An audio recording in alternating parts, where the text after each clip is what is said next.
आपने जैसा अभी बोले कि काजल की कोठरी नो नो, मैंने क्या कहा? काजल की कोठरी में कोई बेदाग नहीं। आप ईमानदार सरकार चलाना चाहते हैं तो मेरा बाप भी अगर चोर है तो उसको जेल भेजूंगा, यदि मेरा पार्टी का भी कोई तो उसको जेल भेजूंगा।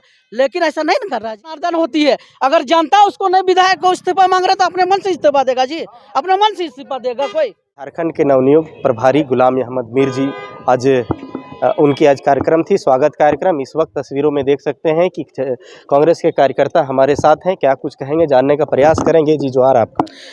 आपके चैनल को झारखंडी जोहार।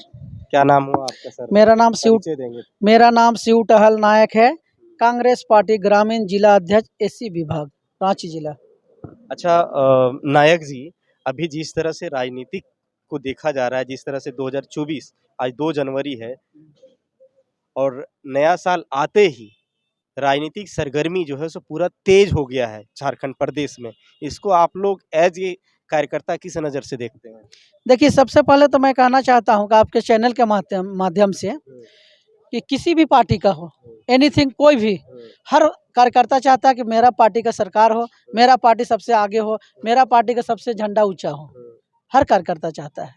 तो हम लोग भी चाहते हैं कि मेरा कांग्रेस पार्टी का झारखंड में सबसे सरकार का सबसे बड़ा ऊंचा पद में रहे, झारखंड का सबसे ऊंचा ओहदा में रहे, और झारखंड के सबसे गठबंधन में रहे, और 14 सीट हम रहा हो। हम भी चाहेंगे 14 लोकसभा सीट में। जी। लेकिन इस वक्त जो राजनीतिक सियासत जो गर्म हुई है, गांडे विधायक डॉक्टर सरफराज अहमद के विधायकी दल से जो है पद से इस्तीफा देने के बाद, तो उसको आप लोग किस नज़र से देख रहे हैं? क्या लगता है कि मुख्यमंत्री जी जो है अरेस्ट होंगे या फिर इस्तीफा देंगे, क्या कुछ करेंगे? देखिए, सर्वप्रथम मैं कहना चाहता हूं कि यह देश जो है संविधान से चलती है, और संविधान के अनुसार जो भी नियम और कानून हो है, आपके लिए भी बराबर है, मेरे लिए भी बराबर है, मुख्यमंत्री के लिए बराबर है, प्रधानमंत्री के लिए बराबर है, और एक आम नागरिक के लिए बराबर है। यदि मैं एक दोषी हूँ, मैं अगर कानून का नज़र में दोषी पकड़ा गया तो मैं दोषी हूँ, अन्यथा जांच के विषय है। देखिए, जांच का इसीलिए तो ईडी जांच उस पे कर रही है, पूछताछ के लिए बुला रही है, लेकिन वो तो जा ही नहीं रहे। देखिए, बात ऐसा है कि मैं आपके चैनल के माध्यम से कहना चाहता हूं कि काजल की कोठरी में कोई भी बेदाग नहीं है। चाहे भारतीय जनता पार्टी हो, चाहे कांग्रेस पार्टी हो, चाहे जेएमएम हो, चाहे आसू हो, चाहे आरजेडी हो, चाहे तमाम जो भी है। मतलब ये बात से आप सहमत है, ये बात मानते हैं कि अभी जो वर्तमान मुख्यमंत्री दागदार हैं? मैं कहना चाहता हूं कि क्या ईडी सिर्फ ईडी विपक्ष के पार्टियों के लिए है? विपक्ष की पार्टियों के लिए? आपने जैसा अभी बोले कि काजल की कोठरी नो नो, मैंने क्या कहा? काजल की कोठरी में कोई बेदाग नहीं है, चाहे भारतीय जनता पार्टी हो, चाहे कांग्रेस पार्टी हो। यदि मैं चोर हूं तो तुम भी चोर हो। इसका मतलब है कि अभी के वर्तमान मुख्यमंत्री दागदार हैं? मैं कहना चाह रहा हूँ बार-बार, नहीं, हम सुनिए, हम एक ही चीज बोल रहे हैं कि काजल की कोठरी में कोई बेदाग नहीं है, चाहे भारतीय जनता पार्टी हो, चाहे कांग्रेस हो, चाहे जेएमएम हो, चाहे आरजेडी हो, चाहे तमाम पार्टी कोई भी हो। अरे मैं कहना चाहता हूँ, आप कॉन्फ्रेंस कराइए, भारतीय जनता पार्टी के विधायक, सांसद, एमएलए, राज्यसभा सांसद जो भी है, आप कॉन्फ्रेंस कराइए कि मैं ईमानदार हूँ, तब ना मानूंगा जी। ईडी के सामने पेश हो, सीबीआई के सामने पेश हो, तो मुख्यमंत्री ईमानदार हूँ। तो मुख्यमंत्री जी कहन पेश हो जाए? सुनिए, पहला बनता है उसका। आज आप एक चीज बता दीजिए, पूरा देश में एक भी भारतीय जनता पार्टी का किसी को नोटिस गया? सीबीआई का, ईडी का, भारतीय जनता पार्टी के पूरा देश में किसी भी विधायक के पास, किसी भी मंत्री, किसी भी राज्यसभा के साथ गया? नहीं गया। क्यों? सरकार आपकी है, आप कुछ भी कर सकते हैं। सरकार आपकी है, कुछ भी कर सकते हैं, ऐसा नहीं होता है। अगर आप ईमानदार सरकार चलाना चाहते हैं तो मेरा बाप भी अगर चोर है तो उसको जेल भेजूंगा, यदि मेरा पार्टी का भी कोई तो उसको जेल भेजूंगा। लेकिन ऐसा नहीं कर रहा जी। क्यों? आप ईमानदारी का बात मत कीजिए। यदि आप जेल भेजना है तो भारतीय जनता पार्टी का विधायक, सांसद, मंत्री, तमाम लोग है, उसका भी सीबीआई जांच। तो अंदर खाने से जो तैयारी चल रही है, जिस तरह से सरफराज अहमद की जो अपना विधायकी दल से इस्तीफा दिए हैं, तो इससे क्या समझ में आता है? क्या वो अरे नाराजगी तो नहीं? भैया, वो व्यक्तिगत इस्तीफा दे देगा तो उसका हम क्यों गारंटी ले? ये व्यक्तिगत इस्तीफा दे रहा है, उसका हम क्यों बोले? लोग तो यह भी कह रहे हैं ना कि गांडे विधायक। सुनिए मेरी बात को, झारखंड के 3.25 करोड़ जनता ने कहा इस्तीफा दीजिए, दिया इस्तीफा देने के लिए। आपकी जनता विधानसभा से चुनाव जीत के भेजा, आपको बोला कि इस्तीफा दीजिए? आप अपने मन से इस्तीफा दीजिएगा, आपका जिम्मेवारी है। यानी कि अगर वहाँ कल्पना सोरेन जी चुनाव लड़ती है और जीतती है और वो मुख्यमंत्री पद के लिए आगे आती है तो उसके समर्थन में आप हैं या सुनिए, बिल्कुल सबसे नहीं? सुनिए मेरा बात को। हाँ। झारखंड का 2024 में चुनाव होगा, ठीक है। हाँ। 2024 में जनता दिखाएगा। 24 तो आ ही गई है ना, सुनिए, समय आ गया। विधानसभा चुनाव नहीं ना, सबसे पहले लोकसभा चुनाव होगी। सबसे पहले लोकसभा चुनाव होगा, उसके बाद विधानसभा चुनाव होगा। तो विधानसभा चुनाव तो नहीं होगी लेकिन गांडे का जो सीट अरे खाली भाई, हुआ बार है, बार बोल दे रहे। अगर हम अपने मन से इस्तीफा दे देंगे तो हमरा क्या अथी है।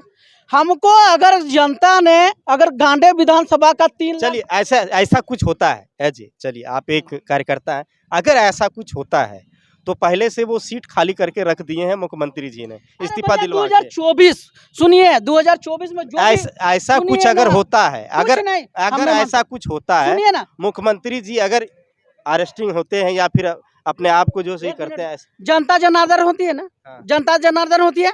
जनता लोग जो वोट दे के विजय बनाता है। एक सेकंड, जनता जनार्दन हर कोई बोलता है और जनता जनार्दन होती है। अगर जनता उसको नहीं, विधायक को इस्तीफा मांग रहा तो अपने मन से इस्तीफा देगा जी, अपने मन से इस्तीफा देगा, कोई अपने मन से इस्तीफा देगा जी बिल्कुल। अगर ऐसा कुछ होता है, अगर मुख्यमंत्री जी इस्तीफा देते हैं और कल्पना सोरेन जी को अगर आगे करते हैं मुख्यमंत्री पद के लिए, गांडी से चुनाव अगर लड़वाते हैं, तो अगर ऐसा कुछ होता है तो क्या आप लोग समर्थन में हैं? क्या है, समर्थन में जरूर है। हाँ। आप कह रहे हैं 6 महीना में क्या होगा? मैं पूछना चाह रहा हूँ कि बताइए कि जो कोई भी इस्तीफा देता है तो 6 महीना न लगता है समय। जैसे निर्वाचन आयोग का जो है नियम है कि 1 साल जब कार्यकाल बच जाए तो चुनाव नहीं हो सकता है, लेकिन 1 साल 5 तारीख को होने जा रहा है। इससे पहले ही पुराने साल में ही इस्तीफा दे दिया गया है, यानी कि 5-6 दिन पहले ही इस्तीफा दे दिया गया, इस्तीफा मंजूर भी हो गई है।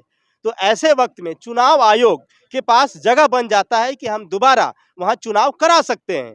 तो अगर चुनाव होती है, कल्पना सोरेन जीत के आती हैं, मुख्यमंत्री जी अगर इस्तीफा देते हैं, तो ऐसे वक्त में क्या आप लोग समर्थन दे रहे हैं? मैं ये पूछ रहा हूँ। सबसे पहले मैं कहना चाहता हूँ, मैं जिस परिवार का हूँ, हाँ। जिस गठबंधन का हूँ, तो मैं तो उसके साथ खड़ा रहूंगा। साथ खड़ा हाँ, रहेंगे? क्यों नहीं खड़ा रहूंगा, क्यों नहीं खड़ा रहूंगा, क्योंकि मेरा गठबंधन का साथी है, मेरा गठबंधन सरकार चल रहा है।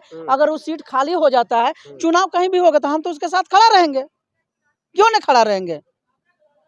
तब हैं। हाँ, क्यों नहीं खड़ा रहेंगे हम भाई। मेरा आप लोग जितने कांग्रेस कार्यकर्ता हैं, आप लोग समर्थन देते हैं कल्पना सोरेन जी? क्यों नहीं देंगे, क्यों नहीं अभी देंगे? बात करें, बिल्कुल देंगे, बिल्कुल देंगे। क्यों नहीं देंगे, बताइए ना, क्यों नहीं। अगर मेरा गठबंधन सरकार का कोई भी उम्मीदवार खड़ा होता है तो पूरे आज रामगढ़ विधानसभा देख लीजिए, चाहे आपका बाघमारा विधानसभा, कौन विधानसभा जो टाइगर महतो लड़े थे चुनाव, डुमरी, तो हम लोग सब तो एक साथ थे, साथ में। हाँ। चलिए तो ठीक क्यों है, हम नहीं आपसे जानेंगे। क्यों और नहीं रहेंगे? चाचा जी आप कहाँ से हैं? मैं और मांझी प्रखंड से हूँ। और मांझी प्रखंड से। चाचा जी आप जो है तजुर्बेदार है, राजनीति को बहुत दिन से समझ रहे हैं, क्या लगता है गांडे में जो विधायक जी जो इस्तीफा दिए हैं, वो राजनीति क्या कहता है, प्रदेश की राजनीति? अब इस्तीफा किस लिए दिया, मैं इसके बारे में हम जानकारी नहीं भैया। इस्तीफा दिए हैं उसके बारे में हमको जानकारी नहीं है। चलिए ठीक है। तो आपने देखा कि हमने जो है कांग्रेस के कार्यकर्ताओं से पूछने का एक प्रयास किया कि क्या अगर मुख्यमंत्री जी इस्तीफा देते हैं और जिस तरह से चुनाव आयोग के पास एक समय सीमा बचता है और वो अगर चुनाव की घोषणा करते हैं और कल्पना सोरेन जी जीत के आती है, और अगर वो जीत के आती है और मुख्यमंत्री पद के लिए उसे आगे किया जाता है, तो क्या कांग्रेस के लोग उनको समर्थन देंगे? तो ऐसे वक्त में जिस तरह से समर्थन मिला है, बाकी जो है कल जो है विधायकी दल की बैठक है, क्या कुछ निकल के आता है जानने का हम प्रयास करेंगे। बने रहिए आईना प्लस के साथ। जय हिंद, जोहार।